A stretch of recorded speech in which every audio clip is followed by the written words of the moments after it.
Hi friends, मैं are के राजा आप लोग के लिए एक और नई वीडियो लेकर के आया हूं जो ट्राइग्नोमेट्री चैप्टर से रिलेटेड है, वो भी 10th क्लास के लिए। अगर आप मेरे चैनल पे नए हैं तो मेरे चैनल को सब्सक्राइब करें और ये वीडियो आप जरूर देखें, और देखने के बाद आपको कैसा लगता है ये कमेंट करके मुझे बताएं। सबसे पहले मैं आपको कुछ क्वेश्चंस यहाँ पर बताने जा रहा हूँ, और मैंने आपको पिछले मतलब दिन भी कई वीडियो में बहुत सारे क्वेश्चंस को बताया है। वो वीडियो को भी आप देखें। अगर आप मेरे चैनल के माध्यम से अगर पूरा ट्राइग्नोमेट्री चैप्टर पढ़ना चाहते हैं तो ट्राइग्नोमेट्री चैप्टर अभी मैं ये 1 का भी बताने जा रहा हूँ। 1 का ये जो है वो पहले से तैयार है, और वो पीछे वाले जो मेरे और साथ वीडियो है उस वीडियो में आपको मिल जाएंगे, आप उसमें जाकर के देख सकते हैं। और यहाँ पर जो ये है क्लास 10th के लिए है, और ये ट्राइग्नोमेट्री चैप्टर है जो आप जानते ही हैं, और ये नेशनल कोचिंग सेंटर मेरे कोचिंग सेंटर का नाम है। और यहाँ पर क्वेश्चन नंबर आज मैं 11 बताने वाला हूं, क्योंकि पिछले दिन मैं ये 1 से लेकर के 10 तक का क्वेश्चंस बता चुका हूं। तो आइए यहाँ पर क्वेश्चंस जो कह रहा है रिक्त स्थानों की पूर्ति करें। क्वेश्चन जो कह रहा है रिक्त स्थानों की पूर्ति करें, यानी कि खाली जगहों को भरे। ठीक है, यहां पर पहला नंबर क्वेश्चन दे रखा है, यानी 11 का पहला नंबर, कि यदि cos थीटा इक्वल टू √3/2 तो थीटा का न्यूनतम धन मान क्या होगा, यानी पॉजिटिव मान उसका क्या होगा। ठीक है, तो यहां पर √3/2 जो है cos कितना डिग्री के बराबर होता है, क्या आपको पता है? नहीं पता है तो चलिए मैं बताता हूं।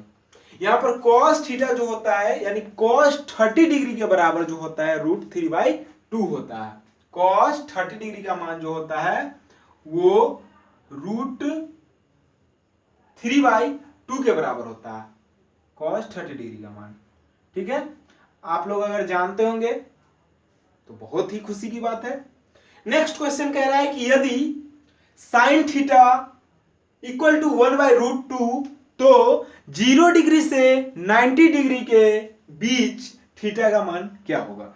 अब आपको समझना यह है कि यहां पर कह रहा है कि साइन थीटा बराबर 1/√2 तो 0 डिग्री से 90 डिग्री के बीच के मान जो होंगे वो क्या होंगे, यानी कि थीटा का मान उसमें क्या होगा। तो आपको पता होना चाहिए कि 1/√2 जो होता है उसका थीटा में अगर पूछा जाए कि कितना डिग्री के बराबर होगा 1/√2, यानी कि मतलब कि कितना डिग्री में आएगा, तो वो आप सीधा सीधा कह सकते हैं कि साइन 45 डिग्री का जो मान होता है, साइन 45 डिग्री का मान यानी कि साइन 45 डिग्री का मान वो 1/√2 होता है। और ये 0 डिग्री से लेकर के 90 डिग्री के बीच में भी होता है। समझ गए ना। और नेक्स्ट कह रहा है तीसरा नंबर क्वेश्चन कि यदि √3 tan थीटा इक्वल टू 1 तो थीटा का मान क्या होगा। तो आपको समझना चाहिए कि √3 tan थीटा इक्वल टू 1, यानी कि tan थीटा इक्वल टू 1। और आपको ये चीज देखना चाहिए कि यहां पर √3 है जो इधर गुना में है और इधर आकर के भाग में हो जाएगा, यानी कि बराबर के इस पार जाकर के ये भाग में आ जाएगा। तो ये हो गया tan थीटा इक्वल टू 1/√3। तो यहां पर tan थीटा 1/√, यानी कि tan थीटा इक्वल टू 1/√3 जो है tan कितने डिग्री के बराबर है, तो ये tan 30 डिग्री के मान के बराबर है। ठीक है, tan 30 डिग्री के मान के बराबर है। नेक्स्ट कह रहा है कि यदि sin theta minus cos theta बराबर 0 तो थीटा का मान बताएं, जबकि 0 डिग्री से बड़ा है थीटा और उससे भी बड़ा है 90 डिग्री, या यदि 0 डिग्री से बड़ा है थीटा और उससे भी बड़ा है 90 डिग्री, तो थीटा के किस मान के लिए साइन थीटा और cos थीटा का मान समान होगा। आप क्वेश्चंस को समझने का कोशिश करें। ये दो तरह से दो क्वेश्चंस दिया है, लेकिन बनेगा एक ही जैसा और इसका आंसर भी सेम आने वाला है। कहने का तरीका बस दो है। कह रहा है कि sine theta minus cos theta equal to 0, यानी कि साइन थीटा में से cos थीटा अगर हम घटाते हैं तो आ जाता है 0। ठीक है, तो थीटा का जो मान होगा वो कितना होगा, और जब भी होगा तो 0 डिग्री से बड़ा होगा थीटा और 90 डिग्री से छोटा होगा थीटा, या नेक्स्ट में कह रहा है कि यदि 0 डिग्री से बड़ा होगा थीटा और उससे भी बड़ा होगा 90 डिग्री, तो थीटा के किस मान के लिए साइन थीटा और कॉस थीटा का मान समान होगा। तो आप लोग जरा दिमाग लगाइए कि साइन थीटा में आप कितने डिग्री के पास जाते हैं तो आपको, और कॉस थीटा में कितने डिग्री के पास जाते हैं तो दोनों का मान आपको सेम दिखता है। तो आपको दोनों का मान सेम दिखने के लिए आप मान सारणी में जाइए और उसमें देखिए कि आप साइन 45 डिग्री और कॉस 45 डिग्री का मान अगर पता करेंगे तो दोनों का मान सेम होता है। ठीक है, तो यहां पर अगर मान लीजिए cos 45 डिग्री का जो मान होता है वो अगर आपको मैं बता दूं कि 1/√2 होता है और cos 45 डिग्री का मान भी 1/√2 होता है, दोनों का मान सेम है। तो अगर मान लीजिए कि यहाँ पर 1/√2 और 1/√2, तो 1/√2 में से 1/√2 घटाएंगे तो 0 आ जाएगा, यानी कि 45 डिग्री का। तो यहां पर भी वही बात कह रहा था, तो 45 डिग्री तो 0 से बड़ा है और 90 से छोटा है, तो वो चीज दिख रहा है। इसमें भी वही चीज कह रहा है कि साइन और कॉस किसमें समान है, तो 45। तो आप दोनों क्वेश्चन का मतलब समझ गए, तो इसका आंसर हम लिख सकते हैं कि 45 डिग्री। ठीक है, यहां पर सिर्फ आंसर देना है। अगर आप इसका सलूशन भी करना चाहें तो आप लिख सकते हैं। यहां पर सबसे पहले सलूशन, यही वाला क्वेश्चन जो 12 नंबर का पहला क्वेश्चन है उसको मैं बता देता हूं। यहां पर लिख सकते हैं सलूशन, और सलूशन लिखने के बाद आप लिख सकते हैं साइन 45 डिग्री, एक minute, sine 45 degree equal to 1/√2। ठीक है, और कॉस 45 डिग्री इक्वल टू 1/√2। ये दोनों लिख लिए। अब आपको इसको प्रूव कर देते हैं।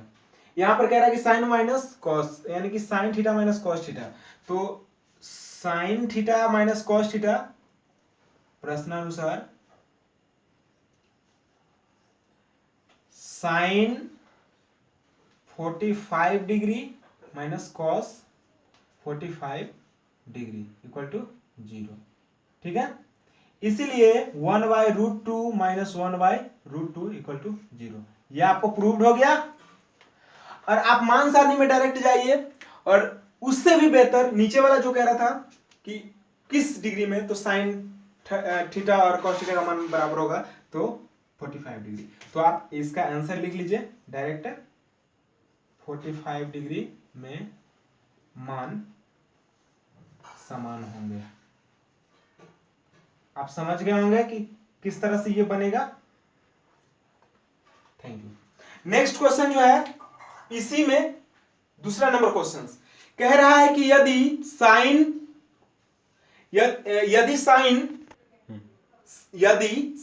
a minus b equal to 1/2 और cos a plus b equal to 1/2, जबकि 0 डिग्री से बड़ा a प्लस बी और उससे बड़ा या बराबर हो सकता है 90 डिग्री, तो a और b का मान ज्ञात करें।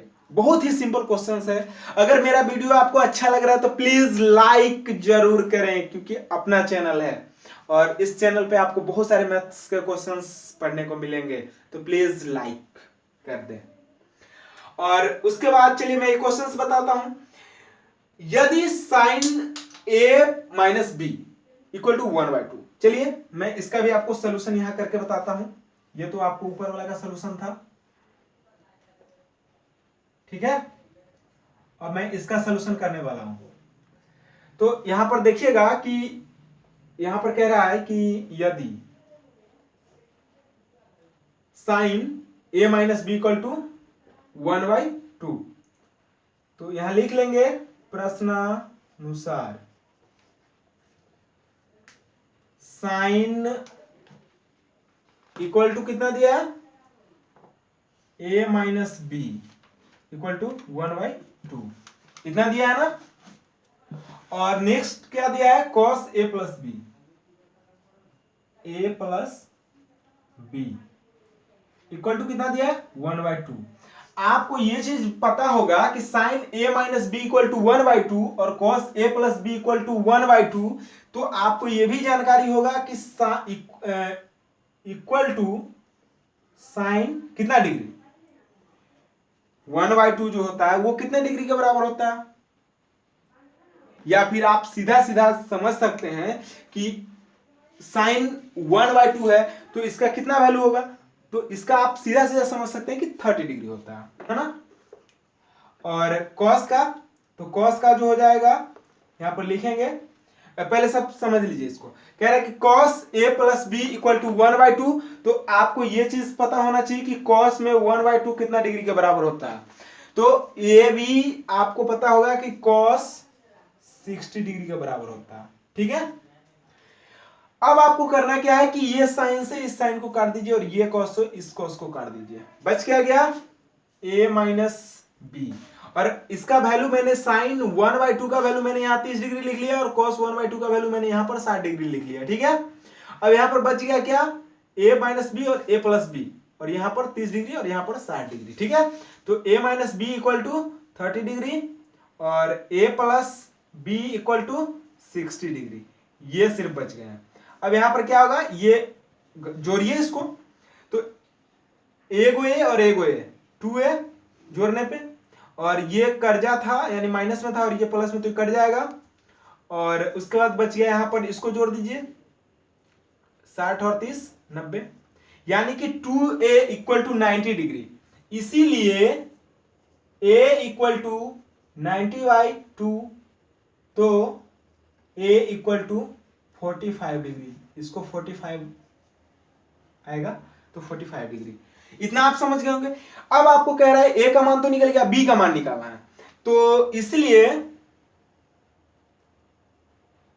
a प्लस b, आप a माइनस b भी ले सकते हैं और a प्लस b भी ले सकते हैं, कोई एक से आप b का मान निकाल सकते हैं, क्योंकि a और b दोनों में है, सिर्फ प्लस माइनस का चेंजिंग है। तो मैं a प्लस b ले लेता हूं, तो a plus b equal to कितना दिया था, 60 डिग्री। यहां पर मैंने लिखा ना, यहां पे a plus b equal to 60 degree, ये 60 डिग्री था। a का मान कितना आया, a का मान आ गया 45 डिग्री इक्वल टू, सॉरी यहां पर प्लस इक्वल टू नहीं, प्लस b इक्वल टू होगा 60 डिग्री, इसीलिए b equal to 60 minus 45 degree equal to 15 degree, ये इसका आंसर हो गया। ठीक है, अब बात करते हैं नेक्स्ट क्वेश्चन 13 नंबर। कह रहे हैं कि निम्नलिखित समकोण त्रिभुजों में कोण ए और सी का मान बताएं। कोण ए और सी का मान पूछ रहा है, तो आप इसमें समझने की कोशिश करें कि ये यहां पर अब आपको ये चीज समझना है कि यहां पर दो फिगर दे रखे हैं, यानी दो क्वेश्चंस दे रखे हैं। 13 नंबर के अंदर दो क्वेश्चंस है। जैसा कि पहला क्वेश्चन में कह रहा था कि एक समकोण त्रिभुज दे रखा है और इसका नाम ए बी और सी दे रखा है, जिसमें कह रहा है कि बी सी 3 सेंटीमीटर है और ए सी 6 सेंटीमीटर है। दूसरा क्वेश्चन है ए बी सी, इसका भी नाम दे रखा है, ये इस तरह का है, ठीक ना। और यहाँ पर ए बी जो है √3 सेंटीमीटर है और बी सी जो है 1 सेंटीमीटर है। तो इस सबका वैल्यू दे रखा है। चलिए मैं थोड़ा सा ऊपर का मिटा करके और फिर उसके नीचे मैं बताता हूँ, क्योंकि नीचे जगह कम है।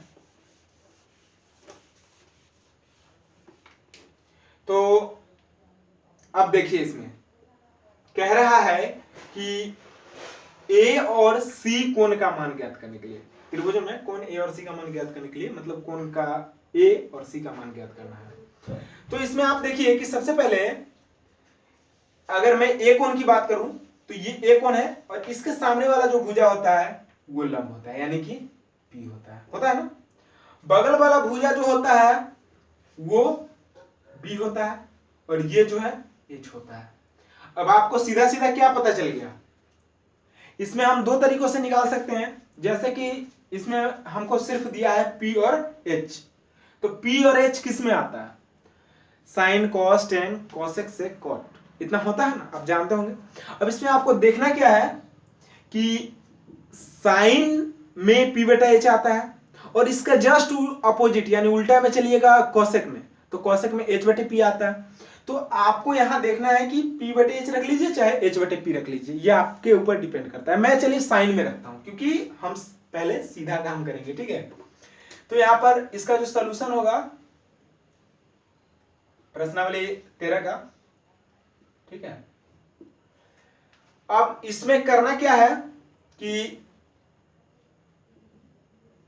P equal to 3 centimetre and h equal to 6 centimetre, इसलिए sine equal to p by h होता है, इक्वल टू साइन किस कोण के लिए मैं निकाल रहा हूं पता है आपको, कोण ए के लिए, तो यहां लिख लेंगे sine a equal to p equal to h, sine a equal to p by h equal to कितना है, p यानी कि 3 सेंटीमीटर और h यानी कि 6 सेंटीमीटर, 6 सेंटीमीटर, सेंटीमीटर से सेंटीमीटर काट दीजिएगा 3/6 आएगा। ठीक है, तो इस तरह से हम इसको निकाल लिए। अब इसमें कोण C की बात कर रहा है, तो कोण C के लिए यानी कि इस कोण के लिए सामने वाला जो होगा ये तो B था, लेकिन अब सामने वाला क्या होगा, P हो जाएगा, और ये तो H का H ही रहेगा, बगल वाला क्या हो जाएगा, B हो जाएगा। लेकिन P तो कुछ दिया नहीं और निकालना भी नहीं है, सिर्फ पूछ रहा है कि इसका कोण का मान बताने के लिए। तो ये B/H होता है। तो आपको ये चीज भी आपको कॉस में और सेक में देखने को मिलेंगे, लेकिन हम लोग सीधा काम करने वाले हैं। तो चलिए यहाँ पर कॉस C के लिए मैं बात करूंगा, क्योंकि कौन C के लिए C में ऐसा हुआ है। तो कॉस C इक्वल टू कितना हो जाएगा, इसका पहले मान पता करते हैं कि B/H होता है, और इसमें कितना है, यहां पर आपको मैं पहले इसका वैल्यू लिख देता हूं कि B इक्वल टू, कुछ आदमी अगर समझ नहीं पाए होंगे तो इसको थोड़ा सा मैं एक और तरीके से समझाने की कोशिश करूंगा। जैसे कि यहाँ पर मैंने B लिखा, यहाँ पर P और H लिख दिया, तो ये साइन A के लिए था। ठीक है, ये साइन A के लिए था, और मैं यहाँ पर कॉस C का बात करने वाला हूं। तो कॉस C का जो होता है B/H होता है, और ये वाला P और H नहीं डालना है। ठीक है, इसके लिए यहां से चेंज हुआ है, और चेंज होने के बाद क्या हुआ है कि यहाँ पर आपको ये जो है B देखने को मिला। तो ये B यानी कि 3 सेंटीमीटर है, और H यानी कि ये 6 सेंटीमीटर है। सेंटीमीटर से सेंटीमीटर काट देंगे तो बचेगा 3/6। तो ये कॉस C का हो गया और ये साइन A का हो गया। ठीक है, ये पहला नंबर क्वेश्चन था 13 का 1। ठीक है, इसका आंसर हुआ, ये दोनों आंसर है। और अब मैं बात करूंगा 13 का 2। तो इसमें हो क्या रहा है देखिएगा, इसमें भी वही बात, कोण A और कोण C का मान निकालना है। तो इसमें देखिए कोण A के लिए सामने वाला जो हो जाएगा ये P हो जाएगा, और ये बगल वाला B हो जाएगा, बस इसमें H नहीं दिया है। ठीक है, तो इसमें P और B चाहिए, यानी कि tan में आएगा P और B। तो चलिए tan A इक्वल टू क्या होगा, यानी कि tan के A कोण के लिए क्या होगा। तो A के लिए सामने वाला P और बगल वाला B, यानी कि P/B, तो यहां पर tan में ही आएगा। तो इसके लिए पहले क्या आता है, P/B, इसका सूत्र होता है। तो P कितना है 1 सेंटीमीटर, और नीचे √3, इतना आप निकाल सकते हैं। नेक्स्ट अगर मैं बात करूं, इसमें एक काम और हो सकता है। ठीक है, अगर आपको डिग्री में पूछ रहा है तो भी आप बता सकते हैं। चलिए पहले मैं इसको इतना कर लेता हूं, और उसके बाद अब नेक्स्ट जो है, अब आपको tan में तो ये निकल चुका है, और कोण C की बात करें तो C में इसके सामने वाला ये जो होगा P हो जाएगा, और बगल वाला जो होगा B हो जाएगा। तो ये आपको कॉट में चला जाएगा, क्योंकि सीधा उसका उल्टा हो रहा है। तो कॉट में जाएगा तो इसका क्या होता है, जस्ट अपोजिट B/P। तो इसमें कितना है B 1 सेंटीमीटर, और P कितना है √3 सेंटीमीटर। चलिए मैं बात करता हूं कि इसका कोण का मान पूछ रहा था, तो अब इसका मान भी मैं बता दूं। तो आपको सबसे पहले आप लोग थोड़ा सा कोशिश करिए कि आखिर इसका कितना होगा, जरा हमको बताइए। मैं भी आपको बता देता हूं कितना होगा इसका। तो इसमें आपको सबसे पहले मैं अभी बताने वाला हूं, जो इसमें क्वेश्चन था कि निम्नलिखित समकोण त्रिभुज में कोण A और C का मान बताएं, ये वाला क्वेश्चन। तो इसका यहां पर जैसे कि आया, साइन A का मान जो आ गया यहाँ पर ऊपर में 3/6, और cos C का मान भी 3/6 ही आया, क्योंकि दोनों कोण में पूछ रहा था, तो इसलिए दोनों कोण में बताना जरूरी था, और इसीलिए मैं उसको बताया भी हूँ। और चलिए यहाँ पर मैं एक चीज और बता देता हूँ कि ये साइन जो है यहाँ पर देखिएगा, ये इसको काटेंगे तो 1/2 आएगा। ठीक है, और 1/2 आने का मतलब है कि साइन 1/2 कितने डिग्री के बराबर होता है, तो ये आपको 30 डिग्री के बराबर होता है। आप समझ गए इस बात को, तो ये आपका सही आंसर ये होगा। और मैं इसको और थोड़ा सा काट देता हूं, ये काटने के बाद 1/2 आएगा, और cos में 1/2 जो होता है ये 60 डिग्री के बराबर होता है, ये आपको पता हो गया। नेक्स्ट है tan में, tan में 1/√3 और cot में भी 1/√3। तो 1/√3 और 1/√3 tan और cot दोनों में है, तो आपको ये चीज पता होना चाहिए कि इसमें भी वही चीज होगा 30 डिग्री, यानी कि tan A का मान जो होगा 30 डिग्री होगा और cot इसका मान जो होगा 60 डिग्री होगा। तो ये भी आपका दो आंसर था। तो इस तरीके से हम इतना क्वेश्चंस को बताएं। नेक्स्ट क्वेश्चंस मैं अगले वीडियो में बताने वाला हूं, ठीक है। तो अगर वीडियो मेरा अच्छा लगा तो प्लीज लाइक, और आप अगर मेरे चैनल पे नए हैं तो सब्सक्राइब करिए। Take care, bye bye.